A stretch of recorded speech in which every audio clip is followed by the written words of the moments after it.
Welcome back to our viewers who selected one of our 3 alternative experiences streams. Don't forget, all of them will be available to watch on demand later today. Well, it's time now for our live Q&A session. If you haven't already done so, then send us your questions using the form here on the website. You can also submit via our social media channels. Any questions we don't answer today because we've run out of time, we will circulate to our guests and post responses later. So let me introduce our guests, and joining me now are Geetha Ram, who is Global Head of Telco Solution Incubations for Hewlett Packard Enterprise. Cristina Rodriguez, who is Vice President Data Platforms Group and General Manager Wireless Access Network Division at Intel. David Hughes, Senior Vice President, Aruba WAN Business and founder of Silver Peak. Richard Band, Worldwide Head of Mobile Core and 5G, Communications and Media Solutions, Hewlett Packard Enterprise. And Will Townsend, Senior Analyst with a networking practice at Moor Insights and Strategy. Hello everyone, thank you so much for joining us on the programme.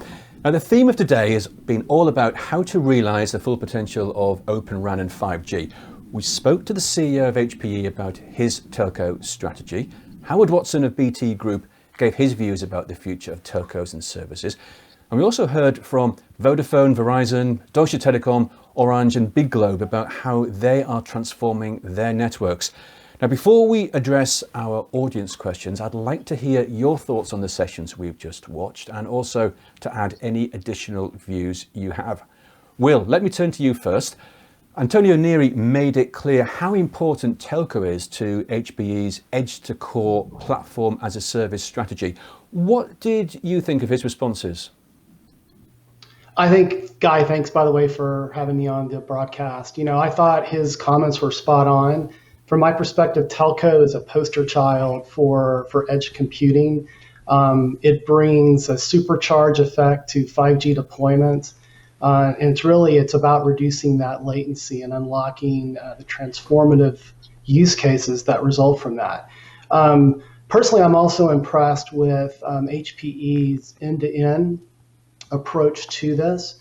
That certainly is going to help operators not only ease deployment, but also ease that ongoing management of their future networks. And Will, what did you think of Howard Watson's thoughts on the future of telco? I have to also say Howard was spot on as well. I follow British Telecom quite closely. 2 things that I took from his speech. One, around the need for integration. That is going to be critical as wireline, fixed wireless access, and mobility all converge. He mentioned, that's going to be critical in supporting massive IoT. From my perspective, that's one of the most disruptive use cases for 5G with factory automation and this whole notion of Industry 4.0. He also spoke to private networks, private cellular networks, and how that is going to ramp and gain momentum. I contribute on Forbes quite a bit. I've written about this, and I totally agree with him that the future of cellular will not just be within public network confines, but enterprises now with access to licensed spectrum assets will be deploying cellular networks to address use cases and workloads that Wi-Fi simply can't support or scale to. Yeah, good point, Will. And the introduction of cloud-native software and disaggregation will enable more operator agility and capex reduction. But how do you think telcos will manage the resulting complexity?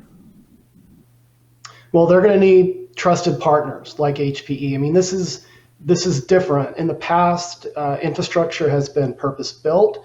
There's been one throat to choke. And in this new world of disaggregation and vRAN and Open RAN, there's complexity. There are new ecosystem partners. And someone like HPE can come in and help guide operators and service providers in that regard. Thank you, Will. Richard, what's the latest news on HPE's 5G core stack? Thanks, Guy. Well, I think it's exactly something that we now have launched almost a year ago. And the purpose of the 5G core stack has been exactly what Will was talking about, right? There's lots of benefits of going into disaggregation, a more open ecosystem, but there's a challenge for many of our customers to do the integration work, be it because of the timing, the risk, maybe the internal skills. And so we launched the 5G core stack a year ago exactly to address that, to give people both horizontal and vertical integration. Vertical meaning from the infrastructure all the way up to the applications, and horizontal across the different network functions. And so this is pretty much what we've been doing over the past 12 months. We've been integrating our applications together with those of our partners. We've been integrating with the OpenShift layer from Red Hat on top of our infrastructure. And we've been wrapping all of that in the automation and orchestration. Because I think one of the key things that we absolutely need to achieve to be successful with all of this is a much higher degree of automation, as we are going to a far more dynamic and adaptive network. So I'm really pleased to say that we've made good progress. The product is now GA, so we're coming out with our first release. We're starting to see the benefits of this automation. So we're capable of instantiating a full 5G core in less than 1 hour, which is something that anyone who's been in this industry will recognize is a significant change compared to what we did in previous generations of networks. At the same time, we've been engaging with customers. We've been testing on the technical side and as well on the commercial side. So if you remember, we introduced Core Stack with a consumption-based pricing, which is something that, frankly, I think we were the first in the industry to offer this, and something that we're not so used to in core networking. So we spend a lot of time discussing with customers, of course, to explain our approach, but also to listen to them and understand what we need to take into consideration to make sure that this really fits the 5G and the core networking. So very pleased with the progress we've made so far. That's where we are. That's good to hear. And Richard, we heard earlier in the program from Emmanuel Bide on the work that Orange is doing to understand how to put together these open multi-vendor 5G core solutions. Can you tell us more about how HPE is helping Orange here? Yeah, of course. I think that, first of all, when you listen to Emmanuel, you hear him talk about the integration, the horizontal vertical integration, the automation. So obviously, in that regard, the core stack is matching very well what Orange is looking for. But I'd like to actually comment a little bit about some of the other things that Orange that Emmanuel was mentioning. I really like the way that Orange is going about doing this. They've been very deliberate about first tackling the multi-vendor aspect, working with us, working with other partners like Casa, OpenNet, to build a multi-vendor network. And we've been we're making good progress there. We completed the first call by the end of last year. So I'm really pleased with that. But then they've also tackled the internal aspects of it. So they launched this Orange Neo initiative. And the Orange Neo is basically Orange starting a greenfield operation. So rather than trying to tweak existing processes and adapt them to a new world, we said, what if we started from scratch? How would we run a network? How would we build a network? How would we take advantage of these new technologies and have something that is far more dynamic, far more adaptive? I'm really pleased to be part of that activity, and we're looking forward to helping them doing this integration, this end-to-end integration, and helping them discover, what are the next steps in doing this also from an internal perspective for an operator such as Orange. Thanks, Richard. Well, let me continue on the cloud native aspect of this. Cristina, what's Intel's perspective on cloud native? Happy to comment on that. Cloud native is the next phase on this network transformation journey that we have been for a while now. We have made tremendous progress with network function virtualization and software-defined network, but now we need to drive further the hardware-software disaggregation, having composable applications, having deployable applications anywhere in the network, that being on-prem, access, edge, cloud network, hyperscale, cloud, So we need to embrace those cloud native principles, right? And Richard talked about it. The infrastructure disaggregation, the automated life cycle management of the network, composable applications, and the operators is getting there, right? We'll see then the benefits on agility, scalability, TCO, everything that the industry is looking for, and we see the operators getting there, different speeds, different approaches, and that's okay. It's important to realize that there are multiple ways to get to this end goal. Thank you, Cristina. Well, moving on, when do we expect that we'll start to see real commercial deployments of 5G in standalone mode? Will, let me direct that question to you first.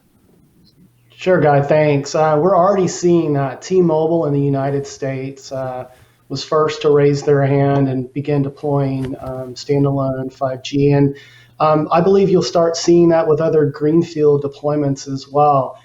Dish is getting into the mix with, Sprint and T-Mobile merging. You look at, operators like Rakuten in Japan that are building out, greenfield networks as well as Reliance in India as well. So T-Mobile the first, but I think, you're going to begin to see a lot of these other greenfield deployments happen. And then certainly the established operators, they'll be moving very quickly from non-standalone to standalone, this year and into next year as well. And Richard, what are your thoughts on commercial deployments of 5G standalone? Yeah, as Will was saying, it's happening now. I think it's even broader in terms of deployment activities than Will was mentioning. So in addition to some of the customers that he mentioned, there's some others that we're actively working with. So we've actually started deployment at a major American operator, not T-Mobile, last year, and we're in the middle of the rollout. We can pass the first call, and we're expecting to go commercial later this year. If you then look beyond North America, Korea, China, I would say that the more advanced, the first movers, we started to see movement in Europe. So the European operators launched the tender slightly after the American ones, the North American ones, but it's catching up very quickly, and decisions are being made right now. I expect we'll start seeing things moving towards the end of this year, early next year. And then, of course, there's a number of other countries that are going to follow that wave. But I think at the moment it's in the middle of the deployment in North America, and we're moving ahead in the selections, and we'll start seeing deployments in Europe pretty soon now. Good, thank you, Richard. David, let me turn to you now. How can telcos drive new revenues by helping to sell through services to enterprises, such as Aruba, Silver Peak, SD-WAN services? Yeah, so enterprises are facing, a need to transform both their enterprise networks and their enterprise security, and it's driven by two main factors. First, COVID has only accelerated the need to build a kind of work from anywhere network, so that in a hybrid workplace, your employees and your customers have the same experience, regardless of whether it's from on the road or from home or from in the office.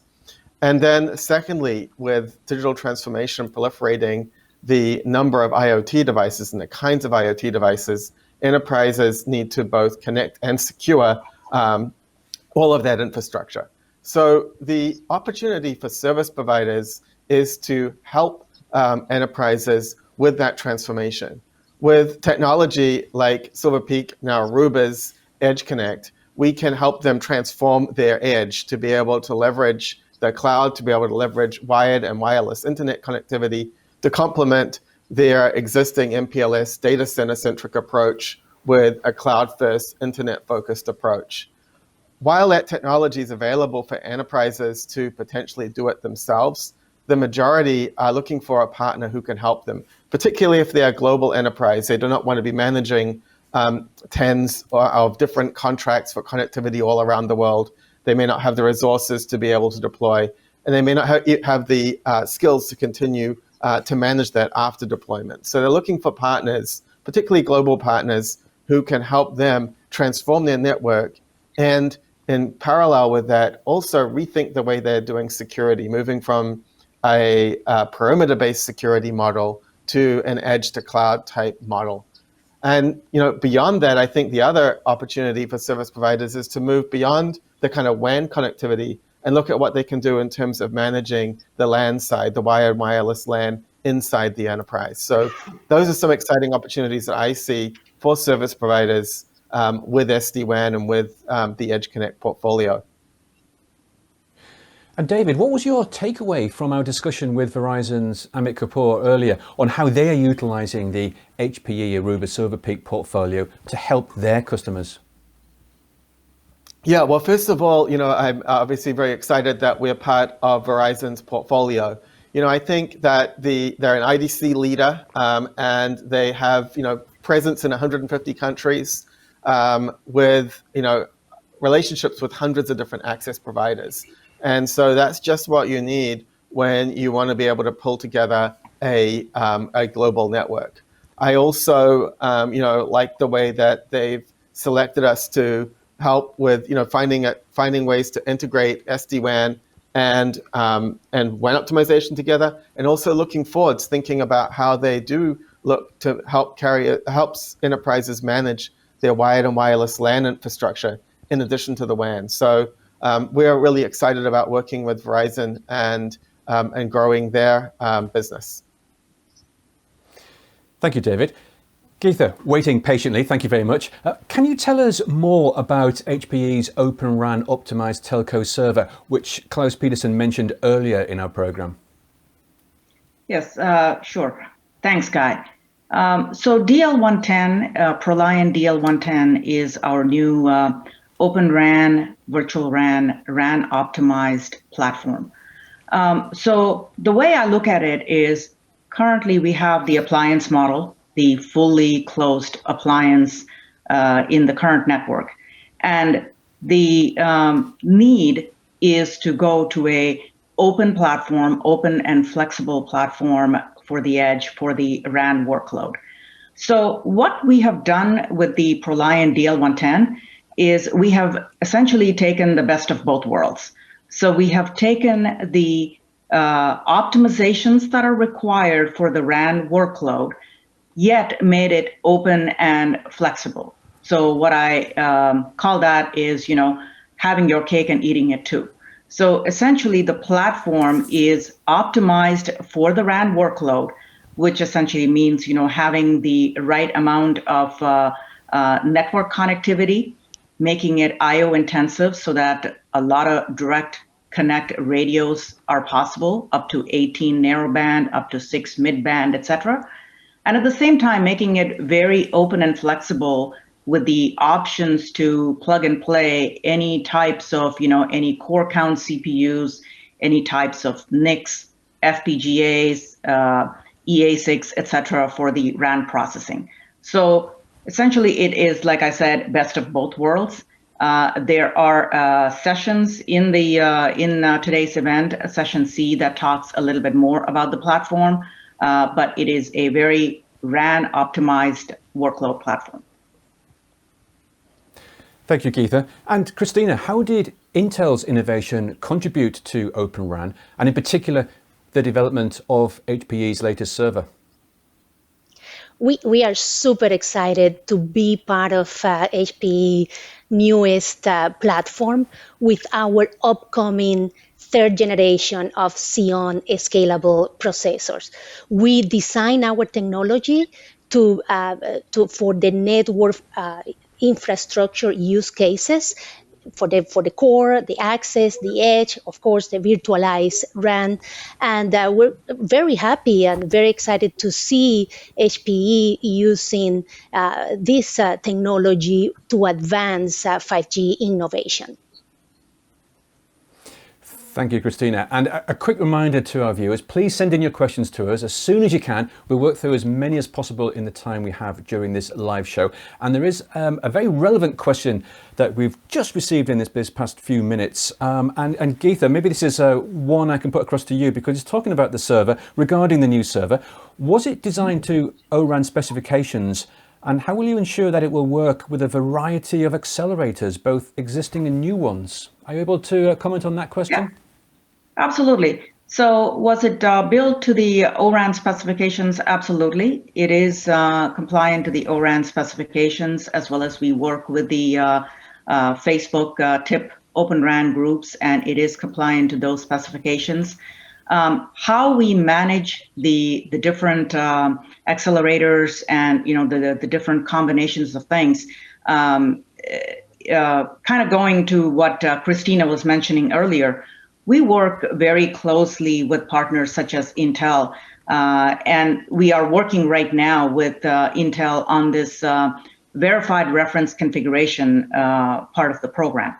This is where we combine the things in an open manner, the different cards, the different EA6 FPGAs, etc., and we make sure that we create a reference configuration that the operators can then use, that has a proven performance, power, established configurations. Okay, so they have a starting point.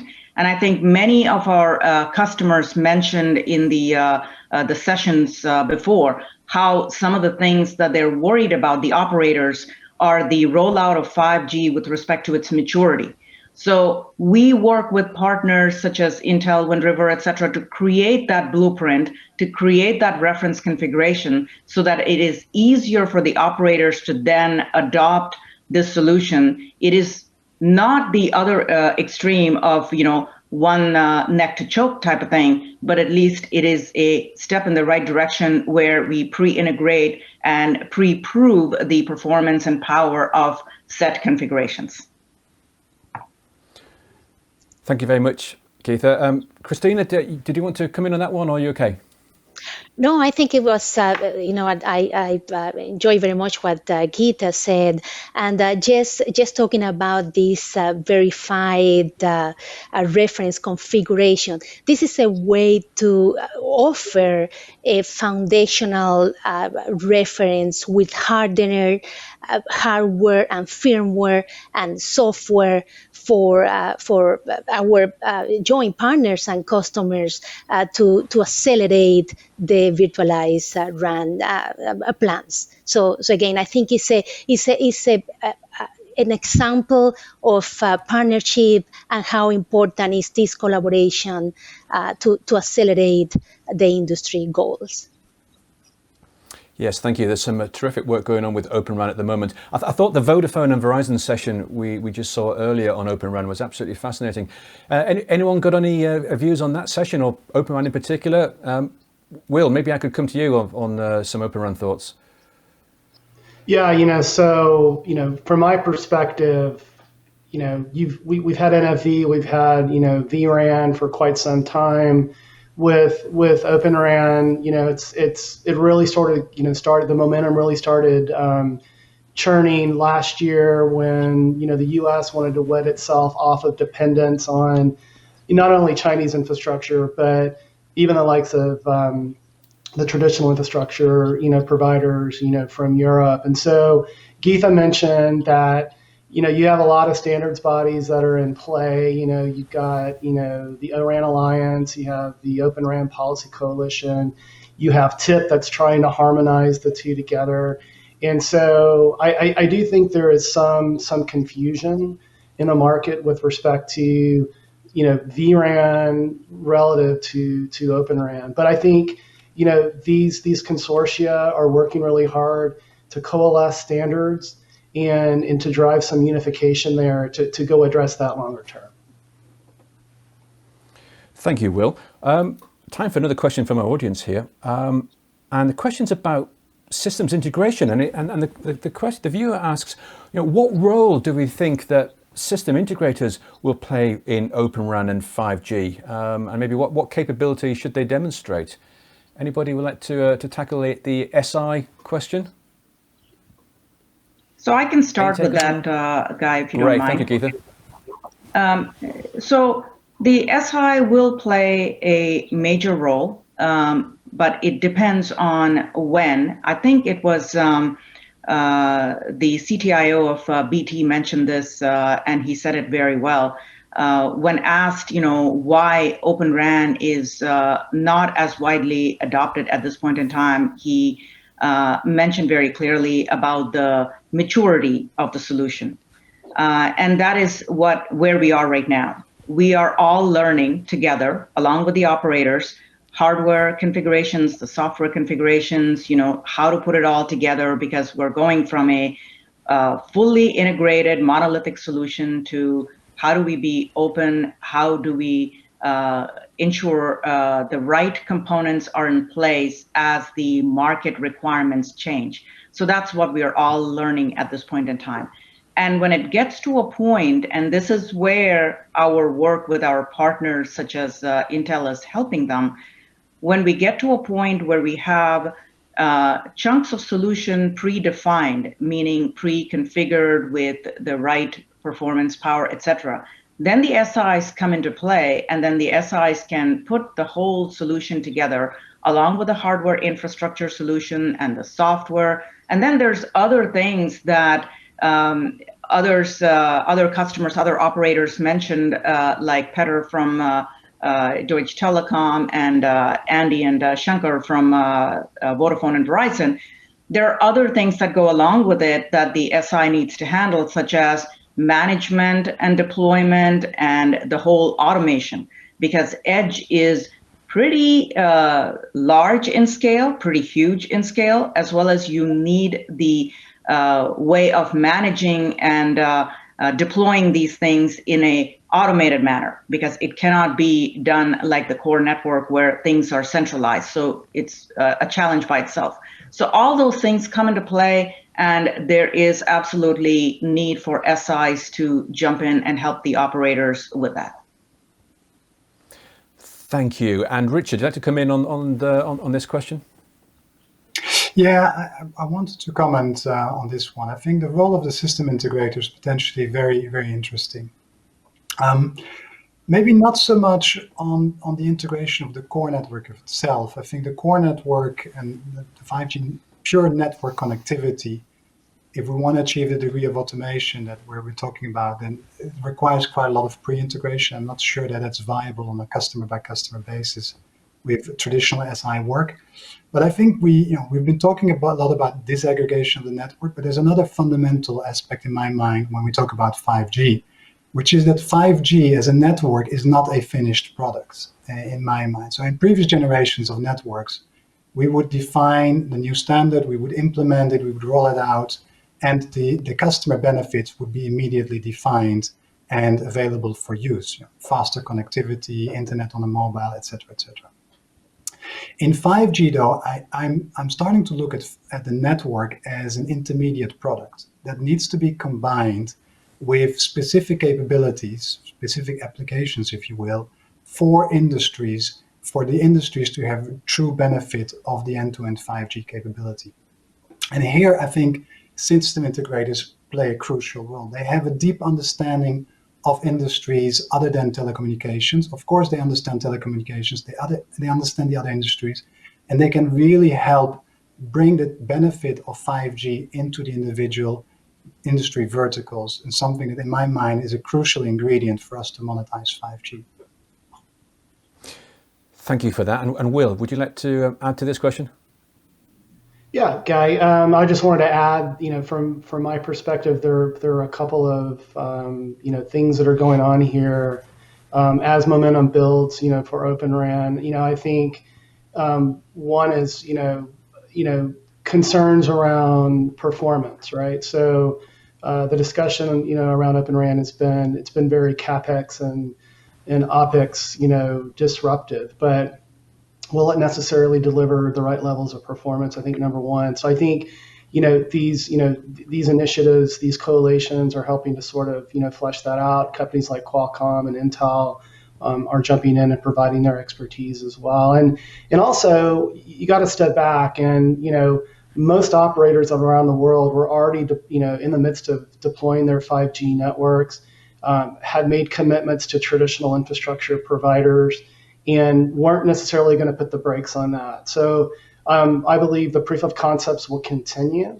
And certainly you'll start seeing Open RAN deployed in pockets and that sort of thing. So just wanted to provide some color there on why I think the momentum is still building behind Open RAN. Thanks, Will. I want to come back to the deployment aspects, but first of all, Will, we're talking about Open RAN, but we're also talking about vRAN. Is there a clear differentiation, and do you think the industry fully understands what the difference is? So I think I touched on this a little bit earlier. The answer is I think there is some confusion there. NFV has been around for 4 or 5 years, but with Open RAN, it's fairly new. That conversation really started gaining momentum last year. So I think there's an opportunity to educate the general market, on the differences. I mean, they share many similar, features, but certainly when you look at Open RAN, it's much more disaggregated, and again, that complexity comes into play. Great, thanks, Will. Now, Geetha, are operators still a little hesitant in adopting both vRAN and Open RAN? Can you talk more about the work across the ecosystem that is needed in order to scale vRAN? Yeah, so are operators hesitant? The answer is yes. And one of the main reasons is the risk. So about a year ago, the operators were in a position where they were still looking at the TCO, the ROI, should we do it, shouldn't we do it, those type of questions. Fast forward a year later, I see more of a, yes, we are past that TCO, ROI questioning. Now we're more into, let's see if this is even feasible from a, bringing everybody together, and how do we integrate it? What are the gotchas? So they're into trials and POCs and, before their deployment. So it is not a matter of if it's going to happen. It's more of a when is it going to happen? So they're in that mode right now, and they're learning. And like I said, together we are learning with them. I mean, we have experience deploying servers with Verizon. We have done it in the field. HP has done it in the field. And so we have learned a lot of things that, people probably take for granted. Things like, how does it fit in a cabinet, outdoor cabinet, all the way to the power considerations for distributed edge. So things like that we are learning because this is new. General purpose compute in this space is new. So that's what the operators will do, is they will continue to learn, and then they will continue to use the ecosystems such as us to learn and to create the solution with us. So it's a journey. It's not, the good news is it is not about, they're not in a mode of if we need to do it. They're in the mode of, yes, we need to do it. How do we do it? And by when do we do it? When do we commercially deploy large-scale deployments? And Cristina, do you want to add any thoughts here on what's required to take vRAN and Open RAN mainstream? Yeah, sure. And listen, the role of having a mature, strong ecosystem is fundamental. I particularly enjoy the interviews with Shankar and Andy, Verizon and Vodafone earlier, and they talk about it, the different challenges, but they also mention something very important that is about the learning that we're getting from the deployments that are happening right now. Klaus, by the way, also mentioned it in his interview. This is an opportunity here for us to learn as an industry. This is new, what we're doing.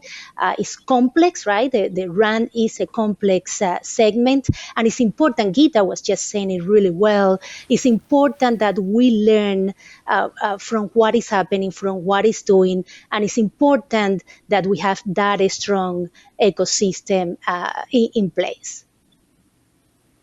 Thank you very much for your answers there. Question in from a major European telco. Question is, as networks move to virtualized, multi-vendor, disaggregated new world, how do operational tools like OSS keep up with this change, as traditionally they are rather vendor-specific solutions? Anybody want to look at it and try and answer that one for us, Richard, perhaps? Yeah, I'm happy to take a shot at this. I think this is, there's a lot of things going on the operational tools. First of all, we have to recognize that the cloud native is bringing some really, really different concepts in how do you build and run network functions, and we're seeing here really the convergence of IT and telco, and at the operation level, quite radically different concepts between the two layers. So if you go into lower levels, we're running on top of a platform as a service that is running using all kinds of standard IT open source technologies like Fluentd, Jaeger, Prometheus, etc., which is generating a flood of information, really a very, very significant amount of information, but is presented in a way that classical OSS doesn't really know how to work with. So in the 3GPP now, we've introduced the concept of the NFMF. And for me, the NFMF is really a bridge between those two worlds. The purpose of the NFMF is to harness all of that data, put it into a telecom data model, and then expose it in a way that telecom operators are comfortable with on a day-to-day basis. So we end up in a situation, because if you look at the operations side, in the operations center, it's quite clear that all of the good capabilities that are coming from 5G, at the same time, they're running still 2G, 3G, 4G networks with appliances, with virtualized and now containerized. So we cannot expose all of these raw capabilities from cloud container and expect them to manage them as intricately, as detailed as somebody that's doing only that. So we need a kind of bridge between the two worlds. And here, the first step is the NFMF.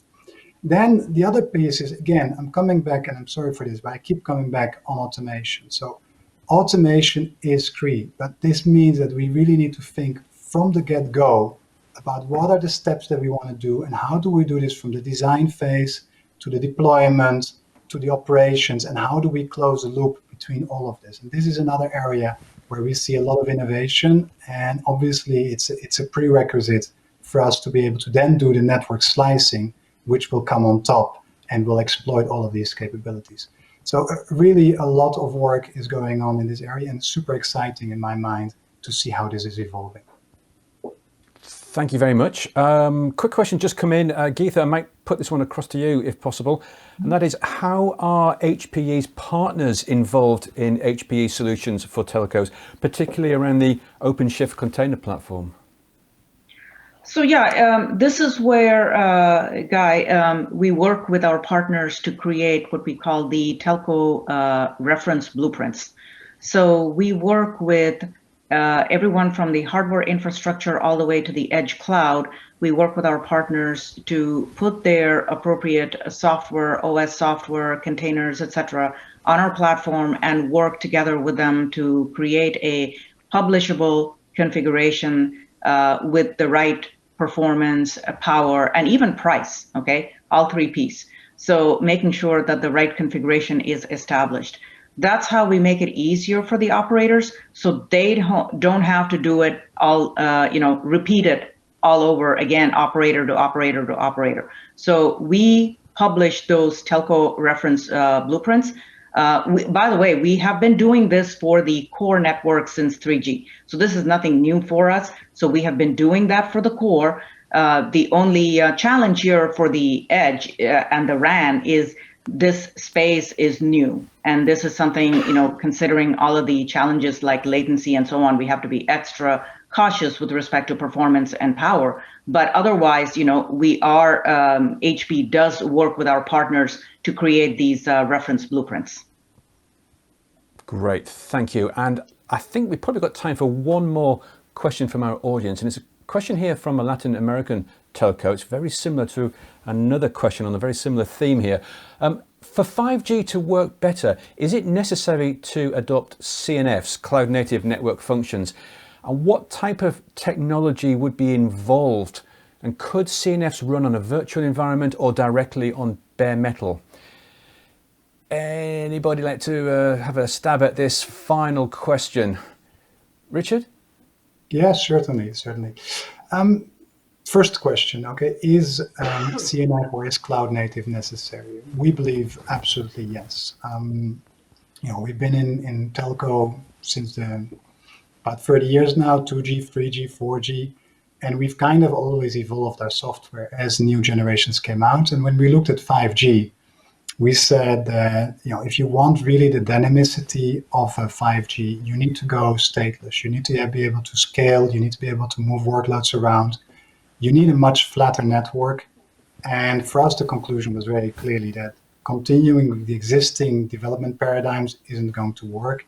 And cloud native was a precondition for us to be able to be successful.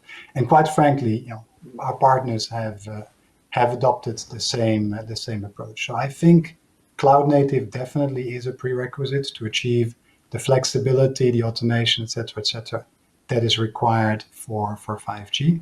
Then to the question, can it run on a virtualized or bare metal? Both are possible. We've actually done both in labs and with customers, and both are functioning. And I think it's a kind of matter of where you are in your evolution. Many customers have deployed quite extensive virtualized infrastructure with NFV, would like to have the containers run on top of that. That's not a problem. But if you start with something that is completely on the side, then maybe it's better to just go with containers on bare metal, because there's some performance improvements and some efficiencies to be gained there. Thank you, Richard. Unless any of our other guests would like to quickly comment on that question, gone, as auctioneers would say, then we are out of time for today. Thank you to all of you for taking part in our live Q&A session, and to our audience for sending in their questions. We'll make sure that those questions we didn't have time to answer today will be passed on to our guests. And if you want to reach out directly to HPE for a more in-depth discussion, they'd be delighted to discuss how they might help. Just use the Submit Challenge box on the website below this video player window. Stay with us a little longer though, and we'll hear some final thoughts from my colleague Ray Lemaitre and also HPE's Phil Mottram.